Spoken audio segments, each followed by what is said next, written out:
তোদের পড়াতে গিয়ে আমার মাথা খারাপ হয়ে যাবে। তাহলে আর পড়িয়ে কি লাভ? আমাদের ছুটি দিয়ে দিন, মাঠে গিয়ে বরং ঘুড়ি ওড়াই। কি পণ্ডিত, ছাত্রছাত্রীরা পড়াশোনা কেমন করছে? পড়ে কোথায়? বাড়ি গিয়ে কেউই বই খুলছে না। মানে বই পড়ে না? না, এই যে গুলটেকেই দেখুন, 1 থেকে 50 অবধি মুখস্থ, কিন্তু তারপর বলতে গেলেই হোঁচট খায়। আচ্ছা গুলটে, 51 থেকে বল দেখি।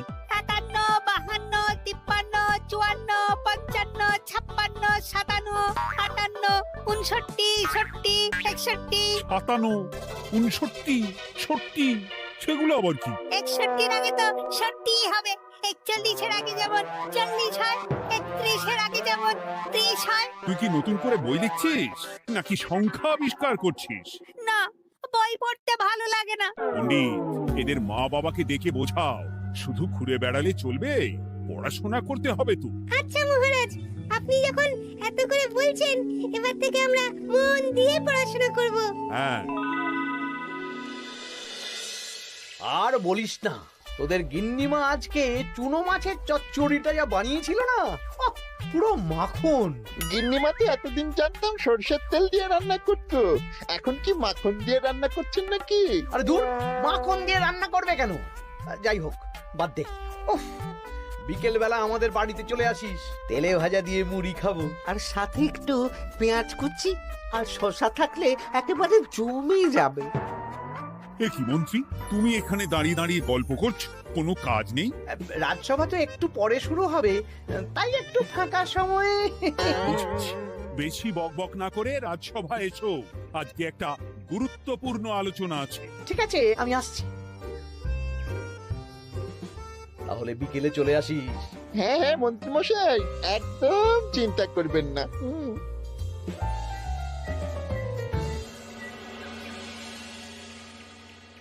রাজ্যটা তো রসাতলে চলে যাচ্ছে, বাচ্চারা পড়াশুনো করছে না, বড়রা গল্প গুজব করে আড্ডা দিয়ে কাটাচ্ছে। কি করা যায় কিছুই তো বোঝা যাচ্ছে না। কে গল্প গুজব করে আড্ডা দিচ্ছে মহারাজ? কে আবার? আমাদের মন্ত্রী। আমি নিজের চোখে একটু আগেই দেখলাম, বটা ঘটার সাথে সকাল সকাল গল্প জুড়েছে। তাহলে এটা বোঝা যাচ্ছে যে মন্ত্রী মশাইয়ের তেমন কাজ নেই, আর কাজ যখন নেই তখন মন্ত্রী মশাইকে রাজসভায় রাখারও দরকার নেই। হ্যাঁ মহারাজ, গোপাল এটা ঠিক কথা বলেছে। মন্ত্রী মশাই তো কাজের মধ্যে দুটো জিনিসই করেন, অকাজ আর কুকাজ। একদম বাজে কথা বলবে না। গোপালের কথা শুনে এখন আমার নিন্দা শুরু করেছো, তাই না? এই থামো থামো থামো থামো, আমাদের রাজ্যের উন্নতির জন্য একটা সমাধান করা দরকার। এই সময় নষ্ট করা বন্ধ করতে হবে। তাহলে মহারাজ, সবাইকে ফাঁকা সময়ে বই পড়তে হবে, পড়াশোনার মধ্যে থাকতে হবে, কারণ জানার কোনো শেষ নেই। তাহলে কি করা যায় বলো তো গোপাল? আমাদের রাজবাড়ির যে গ্রন্থাগার আছে সেটা তো বহু বছর ধরেই বন্ধ, ওটা খোলার ব্যবস্থা করুন মহারাজ। হ্যাঁ মন্ত্রী, তুমি নিজ দায়িত্বে গ্রন্থাগার খোলার ব্যবস্থা করো। অনেক দিন ধরে ধুলো ময়লা জমে আছে, সব পরিষ্কার করবে, আর পরিষ্কার হয়ে গেলে তোমরা সবাই গ্রন্থাগার থেকে বই নিয়ে পড়বে। বেশ। মন্ত্রী মশাই ভালো ভাষার ফেঁসেছেন। হ্যাঁ, জীবনটা তো শুয়ে বসে গুলতানি দিয়ে কাটিয়ে দিচ্ছেন, না হয় একটু কাজ করবেন আর কি। আর হবে না গল্প গুজব, হবে না ঠাট্টা হাসি। গ্রন্থাগার সাফ করতে গিয়ে মন্ত্রীর হবে হাঁচি কাশি। কথাটা বেশ ভালো বলেছে বিজ্ঞানী। ওনার দুটো কাজ, অকাজ আর কুকাজ। সে তো তুমি প্রসঙ্গ আনলে তাই। বেটারা আমাকে নিয়ে রসিকতা করছে। এই গোপালের বড্ড বার বেড়েছে, এমন চাল চালবো যে কেঁদে কুল পাবে না।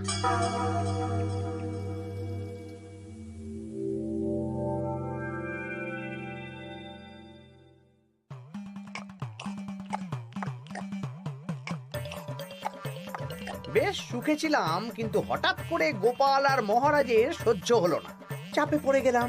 আমরা আপনাকে চাপমুক্ত করব, বলুন কি করতে হবে? আমি সব ভাবনা চিন্তা করে ফেলেছি, এখন তোদের আমার কথা মতন কাজ করতে হবে। আসতে পারি মন্ত্রী মশাই? হ্যাঁ, এসো এসো। ইনি তো চিত্রশিল্পী, এনাকে দিয়ে কি হবে? ইনিই তো আসল কাজ করবেন। শোনো, তা গোপালকে ভালো করে দেখে নিয়েছো তো? বিলক্ষণ। একটা পাতায় গোপালের ছবি আঁকতে হবে, ওপরে লেখা থাকবে কৃষ্ণনগরের ভবিষ্যৎ। কি গোপাল তো আপনার শত্রু, গোপালকে নিয়ে বই লিখতেন কেন? আমি বলছি, একটা পাতায় গোপালের একটা ছবি আঁকা হবে, যেখানে গোপালকে দৈত্য হিসেবে দেখানো হবে। বড় বড় দাঁত, বড় বড় কুলোর মতো কান। শোনো, নিচে একটু ফাঁকা রাখবে, যা লেখার আমি পরে লিখে দেব। আর আপনি মহারাজকে এই পাতাটা দেবেন? হ্যাঁ, আর বলবো যে গ্রন্থাগার পরিষ্কার করতে গিয়ে এই পুরনো পাতাটা পেলাম, তবে অনেক খুঁজেও বইয়ের বাকি অংশ কিচ্ছু পেলাম না মহারাজ। মহারাজ ওখানে দৈত্য বেশি গোপালকে দেখে ভাববেন রাজ্যের বড় বিপদ আসতে পারে, আর গোপালকে কোনো কারণ ছাড়াই তাড়িয়ে দেবেন। একদম তাই। কিন্তু একটা সমস্যা আছে। আবার কি সমস্যা? পুরনো পাতা বোঝাবেন কি করে? ছবি আঁকা হয়ে গেলে পাতাটা দুদিন রোদে ফেলে রাখবো, তারপর পাতার ধারগুলো একটু আঁকা বাঁকা করে কেটে দেব, সাথে আগুনের হালকা তাপ দিলে সাদা পাতা খুব তাড়াতাড়ি পুরনো দেখাবে। এটা ঠিক বলেছেন। আচ্ছা চিত্রশিল্পী, তাড়াতাড়ি ছবি এঁকে ফেলো। আমি কালকে সকালেই দিয়ে দেব। বেশ বেশ। আর বটাঘটা, তোদের কালকে থেকে একটু আমার সাথে হাতে হাতে কাজ করতে হবে। হ্যাঁ, সে আমরা আপনার সুখে দুঃখে পাশে থাকবো।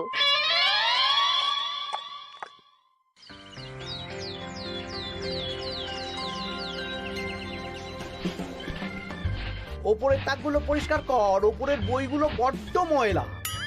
কি মন্ত্রী, কাজ হচ্ছে? কাজ করছেন না, বরং কাজ করাচ্ছেন। কাজ হওয়া নিয়ে দরকার, যে আমি করি বা অন্য লোক, তাতে কি যায় আসে? যায় আসে মন্ত্রী মশাই। আমাদের এই গ্রন্থাগারে এত দামি দামি প্রাচীন দুষ্প্রাপ্য বই আছে, যদি কোনো বই চুরি হয়ে যায় তার দায় কে নেবে? এটা গোপাল ঠিক বলেছে। আমি তো এখানেই আছি, বটাঘটা সাহস আছে নাকি বই সরানোর? বেশ, তাহলেই ভালো। চলো গোপাল, পাঠশালায় গিয়ে দেখে আসি আজকে কেমন পড়াশুনো চলছে। গোপাল আমাদের ঘুরিয়ে চোর বললো মন্ত্রী মশাই, আর আপনি প্রতিবাদ করলেন না। প্রতিবাদ কি? গোপালকেই দুদিন পরে রাজ্য থেকে বার করে দেব।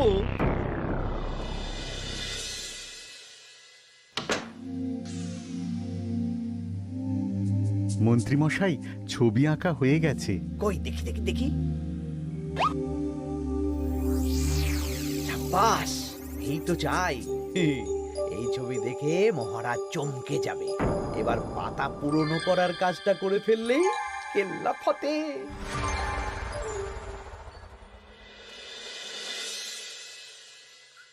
তা মন্ত্রী, গ্রন্থাগার পরিষ্কার করার কাজ শেষ? হ্যাঁ মহারাজ, তবে তবে কি? একটা পুরনো বইয়ের পাতা পেলাম। কি? এই এই দেখুন মহারাজ, আচ্ছা দেখি। অনেক পুরনো বইয়ের পাতা। একই মহারাজ, আপনি আমার দিকে তাকাচ্ছেন কেন? ওরে বাবারে, এই পাতায় কি লেখা আছে? পড়ছি, কৃষ্ণনগরে এক নবরূপী দৈত্য জন্ম নেবে, যার নামের আদ্য অক্ষর গ। সে শুরুতে লোকজনের উপকার করবে, কিন্তু তার বয়সকালে তার আসল রূপ ফিরে আসবে। ওই ব্যক্তি আসলে মানুষ নয়, সে এক দৈত্য। সে থাকলে কৃষ্ণনগরে নেমে আসবে সর্বনাশ। কৃষ্ণনগরের মানুষদের ধরে সে খাবে। তার আসল রূপের চিত্র প্রদর্শিত করা হলো। কই দেখি মহারাজ। দেখো, সত্যি তো, এই দৈত্যকে একদম গোপালের মতন দেখতে।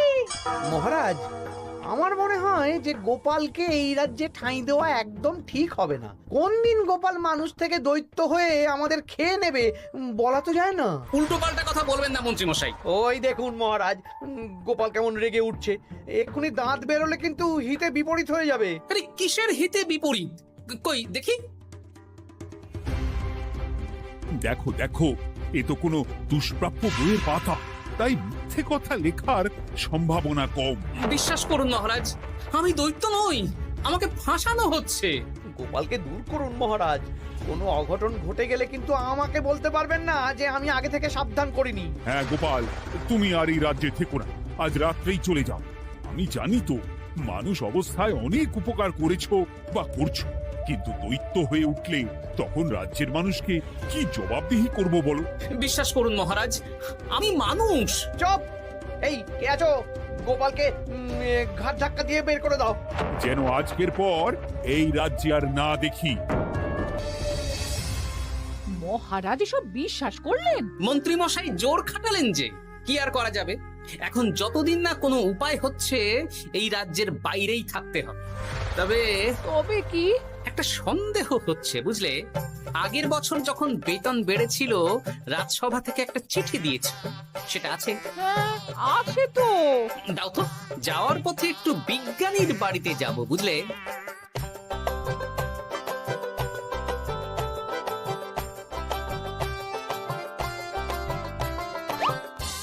এবার চলো। আমিও বুঝতে পারছি গোপাল, এটা গভীর ষড়যন্ত্র। শোনো, তুমি একটা কাজ করো। ওই পাতার লেখাটা দেখে আমার মনে হলো হাতের লেখাটা খুব চেনা চেনা। তুমি একবার এই চিঠিটার সাথে মিলিয়ে দেখো তো।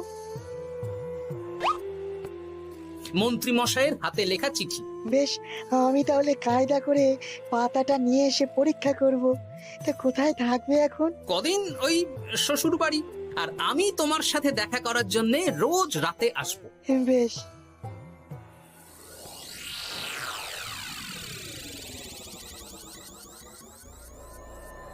আসতে পারি মহারাজ? বিজ্ঞানী, এসো এসো এসো। বলছি মহারাজ, পাতাটা চাই, আজকে রাতের জন্য দেবেন? হ্যাঁ, নিয়ে যাও নিয়ে যাও। ওই পাতা দেখলেই আমার ভয় লাগছে।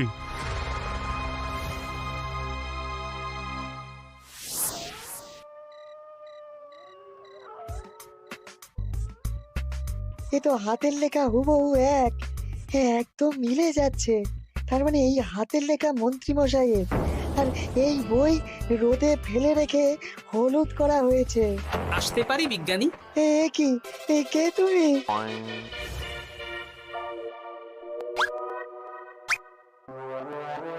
গিন্নির পুরনো শাড়ি পরে নারী সেজে এলাম, কেউ জানতে পারলেই বিপদ। এ কোনো বিপদ নেই, তোমাকে মন্ত্রী মশাই ফাঁসিয়েছেন। ওনারই হাতের লেখা, আর ওটা রোদে ফেলে আর উষ্ণ তাপে রেখে পাতা হলুদ করা হয়েছে। জানতাম এইরকমই কিছু একটা হবে। তাহলে কালকে সকালেই রাজসভায় সব খোলসা করে দিই। না না, তার আগে মন্ত্রী মশাইকে একটু নাচাবো। কিভাবে? আমি দৈত্য সাজবো আর মন্ত্রীকে ভয় দেখাবো। আগে বটাকে দেখাবো, তারপর ঘটাকে, শেষে মন্ত্রীকে। ভালো মজা হবে, আমি তোমার পাশে আছি। তাহলে তাহলে এখনই সাজগোজ করে ফেলি বুঝলে। তুমি একটা চাদর মুড়ি দিয়ে আমার সাথে বটা ঘটার বাড়িতে যাবে এখন। আচ্ছা।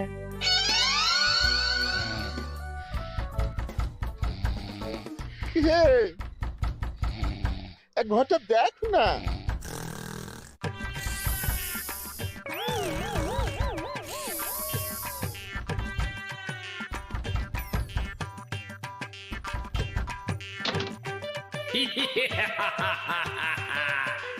আমি তোকে খাবো, আমি দৈত্য গোপাল।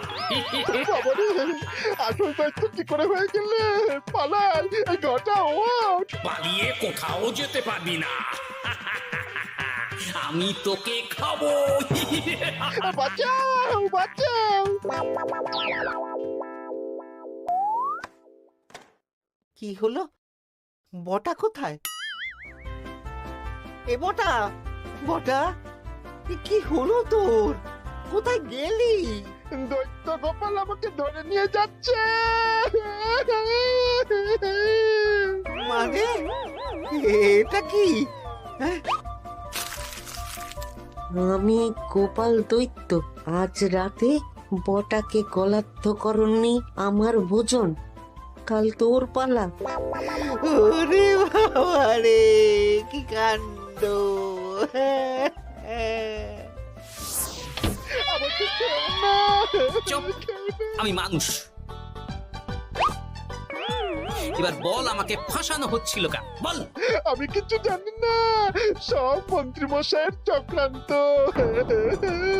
আমাকে ছেড়ে দাও। এখন না, পরে ছাড়বো। শোনো বিজ্ঞানী, এখন এর মুখ হাত পা ভালো করে বেঁধে ফেলো দেখি। আমি এক্ষুনি বাঁচছি। আর ভোরবেলা একটা কাজ করতে হবে, আমার কয়েকটা নাতি নাতনিকে তোমার বাড়িতে নিয়ে আসবো, আর তারপর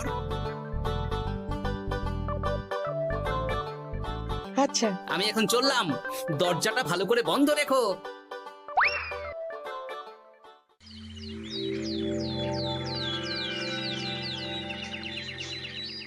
কি সব উল্টো পাল্টা বলছিস?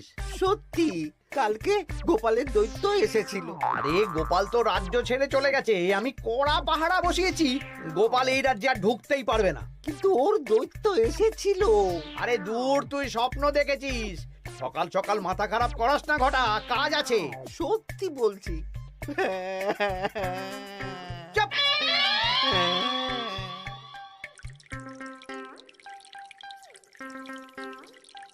মহারাজ, আমি কানা ঘুষো খবর পেলাম বটাকে গোপাল দৈত্য কালকে রাতে তুলে নিয়ে গেছে।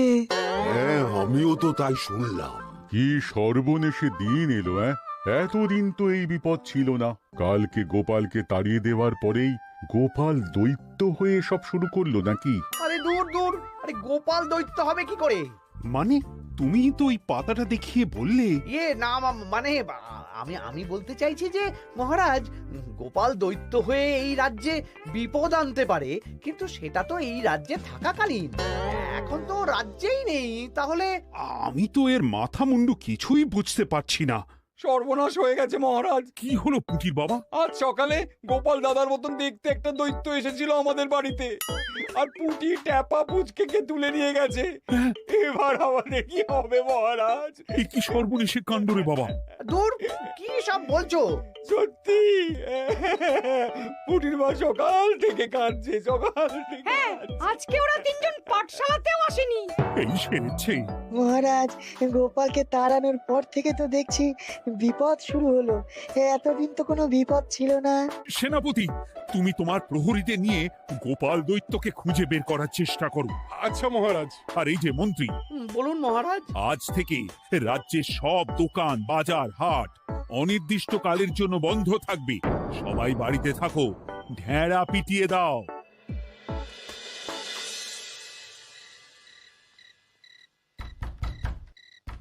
কে? আমি দরজা খুলবো না। এই দরজা খোলো। আমি বিজ্ঞানী।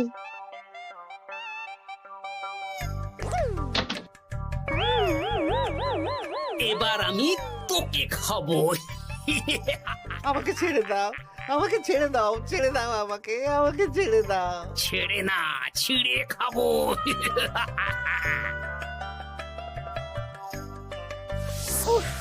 এই তো দাদু চলে এসেছো। এরকম শুয়ে বসে থাকতে ভারী মজা।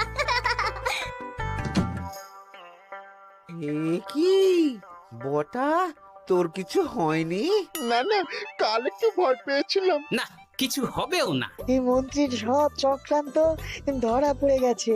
আমি চাইলেই মহারাজের কাছে মন্ত্রীর নিজের হাতের লেখা বইয়ের ব্যাপারে বলতে পারতাম, কিন্তু আমি চাই মন্ত্রী মশাই নিজের মুখে নিজের দোষ স্বীকার করুক। আর সেটা করানোর দায়িত্ব তোর হাতে। আমি কি করব? কাল সকালে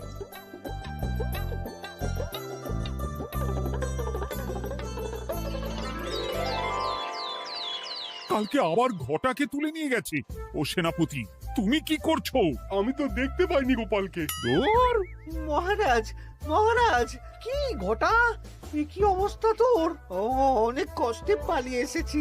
গোপাল খেতে গিয়েও খায়নি আমাকে। মানে ও বলছে আপনাকে খেতে চায়। গোপাল কি দৈত্য নাকি যে আমাকে খাবে? হ্যাঁ, ভয়ানক দৈত্য। এই তো আমি পাতাটা এনেছি, দেখো তো একবার। হ্যাঁ, এইরকম। ওরে বাবা, কি ভয়ানক! এই গোপালটা কি শুরু করেছে বলতো? গোপাল দৈত্য হবে কি করে? এই ছবির নিচের লেখাটা তো আমার, তুই জানিস না নাকি? না মানে কিছু না। তোমার লেখা মানে? না আমার লেখা না, মানে আমি খুঁজে পেয়েছি আর কি। আপনি সত্যি না বললে আমার কাছে কিছু প্রমাণও আছে মন্ত্রী মশাই, যে এই পাতার লেখাটা আপনার। হ্যাঁ, এটা মন্ত্রী মশাইয়ের লেখা, আমি সব জানি। এই তোকে বলতে বলেছি। না না না না না, এবার আমি বলবই, আগে আমার প্রাণ, তারপর আপনার মান। মন্ত্রী মশাই এই পাতাটা নিজে লিখেছেন, আর গোপালের ওই ভয়ানক ছবি একজনকে দিয়ে আঁকিয়েছেন। রোদে রেখে ও আগুনে উষ্ণ তাপে পাতাটা হলুদ করেছেন, আর ধারগুলো আঁকা বাঁকা করে কেটেছেন যাতে দেখে পুরনো মনে হয়। সব বাজে কথা। কোনো বাজে কথা না। এই দেখুন মহারাজ, মন্ত্রীর হাতের লেখা একটা চিঠি আর বইয়ের লেখা একদম এক।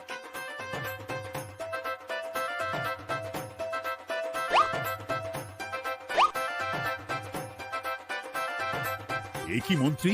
ইয়ে না মানে কিন্তু গোপাল যদি সত্যি দৈত্য না হয়, তাহলে বাচ্চাগুলোকে আর বটাকে কে ধরে নিয়ে গেল? আমি ধরে নিয়ে গিয়েছিলাম। অনেক সময় সোজা আঙুলে ঘি না উঠলে আঙুল বাঁকাতে হয়, তাই এই ছোট্ট নাটক। সবাই সুস্থই আছে। এবার মন্ত্রীকে আমি মেরে অসুস্থ করে দেব। সুস্থ মানুষকে দৈত্য বানিয়ে দিলে,